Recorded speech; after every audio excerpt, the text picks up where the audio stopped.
जय जोहर संगवारी हो, मैं हो अपन के संग ललिता चक्रधारी हो। अपन देखा तो न्यूज प्लस 21। चलो एक नजर डालथन बिहना के 10 बड़े खबर में।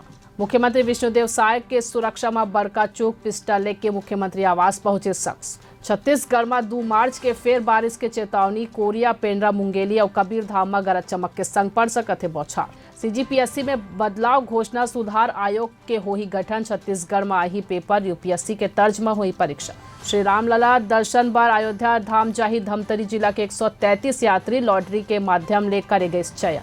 मणिपुर में किडनैप हुई एएसपी ला सुरक्षा बल हस छुड़ाईस। मतई संगठन के लोगन मन घर उठा के ले गए। इलाका में सेना तैनात करे गई।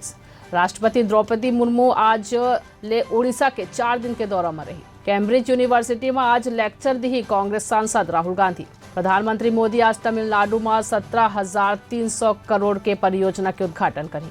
बेंगलुरु में कांग्रेस के खिलाफ आज तिरंगा यात्रा निकाली बीजेपी। गगनयान के 4 एस्ट्रोनॉट्स के नाम के ऐलान। प्रधानमंत्री मोदी हा कहीं 140 करोड़ लोगन की उम्मीद ला स्पेस में ले जाए वाले शक्ति हरे। ऐसे नहीं जम्मू खबर पर हमारे चैनल लाइक और सब्सक्राइब कर बर जान बोलू। बने रहो न्यूज प्लस 21 में आप मन के हक की बात।